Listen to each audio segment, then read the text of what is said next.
سؤالي الأول عن الأغاني والمعازف، هل فيها نص إنها محرمة أو لا؟ فكرة الموسيقى في حد ذاتها، الموسيقى كأصل لا حرمة فيها. الموسيقى كهذه الآلات المتضافرة اللي هي متناغمة مع بعضها فبينتج عنها قطعة موسيقية، الأصل فيها لا حرمة فيه في أصل الموسيقى. مسألة الحرمة والخلاف أو الخلاف اللي دار بين الفقهاء في مسألة الغناء، أنواع بعض الآلات اللي جه وسمعنا إنه معرفش لازم تكون آلات معرفش كذا وآلات، الكلام ده كله كلام مش منضبط، لأنه إلى عهد النبي عليه الصلاة والسلام كانت موجودة بعض الآلات، مش كل الآلات اللي انتهينا إليها إلى الآن. وبالتالي أصل الموسيقى في ذاته كما قال أهل العلم نفسه، زي ما قلنا لسه القاعدة الأصل في الأمور الإباحة ما لم يرد نص بالحرم. فالموسيقى في حد ذاتها لا خلاف على إنه إنسان بيسمع قطعة موسيقية بيرفه بيها عن نفسه بيستمتع بيها وهي من طيبات الحياة الدنيا، لا شيء في ذلك. لكن الخلاف اللي دار بين الفقهاء دار في مسألة الغناء.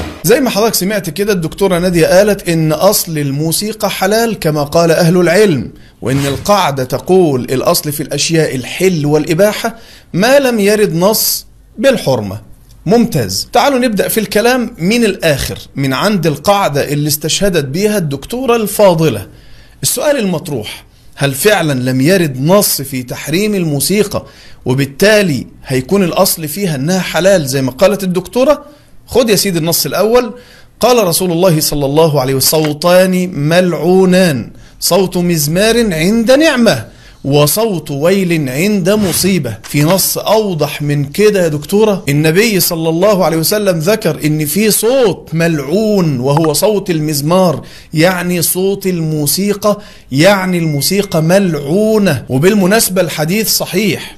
لو عايزة نص ثالث ممكن أديك نص ثالث يا دكتورة. قال رسول الله صلى الله عليه وسلم: ليكونن في هذه الأمة خسف وقذف ومسخ، وذلك ركز بقى إذا شربوا الخمور واتخذوا القينات وضربوا المعازف أو ضربوا بالمعازف. والحديث صحيح بمجموع طرقه. الحديث ده أخواننا فيه إيه بقى؟ فيه إن النبي صلى الله عليه وسلم بين إن بين يدي الساعة ربنا هيغضب على أقوام وهيخسف فيهم الأرض، أو هيمسخهم على هيئات مختلفة، أو هيسقط عليهم من السماء حجارة يقذفهم بها. ليه؟ النبي صلى الله عليه وسلم أخبر إن هيحصل لهم ده إذا عملوا 3 أشياء. الأمر الأول: إذا شربوا الخمور بشتى أنواعها سواء كانت سائلة أو صلبة زي الحبوب أو غازية. والأمر الثاني اللي لو عملوه ربنا هيخسف فيهم أو هيقذفهم، وهو إنهم إذا اتخذوا القينات،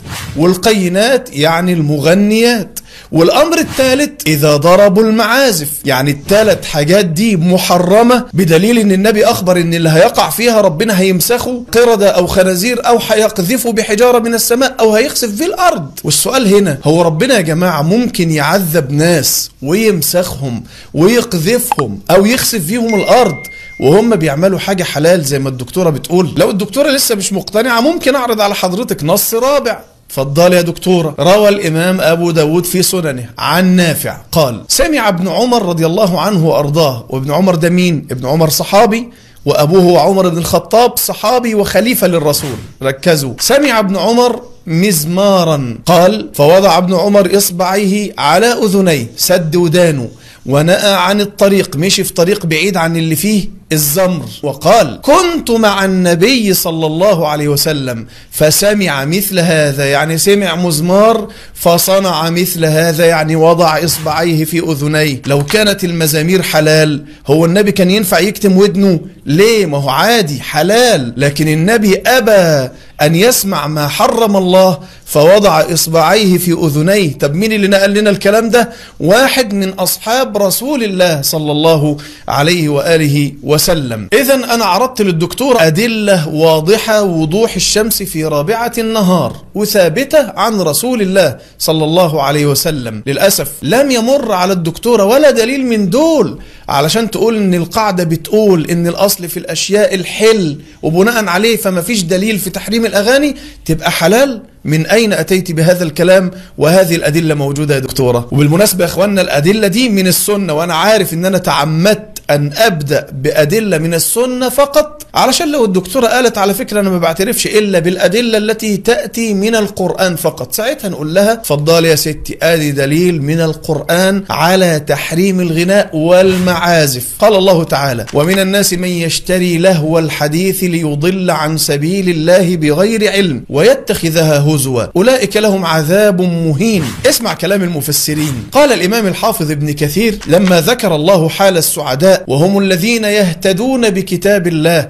وينتفعون بسماعه كما قال تعالى: ثم تلين جلودهم وقلوبهم إلى ذكر الله، قال: عطف الله بذكر حال الأشقياء الذين أعرضوا عن الانتفاع بسماع كلام الله وأقبلوا على استماع المزامير والغناء والألحان وآلات الطرب. نروح بقى الكلام صاحب رسول الله سيدنا عبد الله بن مسعود الصحابي الجليل الذي صحب رسول الله صلى الله عليه وسلم. قال عبد الله بن مسعود في قول الله تعالى: ومن الناس من يشتري لهو الحديث ليضل عن سبيل الله، قال ابن مسعود: هو والله الغناء. الإمام الحسن البصري سيد التابعين قال: نزلت هذه الآية ومن الناس من يشتري لهو الحديث ليضل عن سبيل الله بغير علم، قال: نزلت في الغناء والمزامير. يبقى مطلوب مننا يا دكتور اسيب كلام صاحب رسول الله عبد الله بن مسعود في تحريم الغناء والمزامير وقول سيد التابعين الحسن البصري، واخذ بقولك مع انك للاسف الشديد لم تذكري دليلا واحد على ان المعازف حلال، وهو ان حتى بالقاعدة التي استشهدت بها الدكتورة الفاضلة نكتشف ان المعازف محرمة، لانها قالت ان الاصل في الاشياء الاباحة ما لم يرد نص بالتحريم. والسؤال: هل تحب يا دكتورة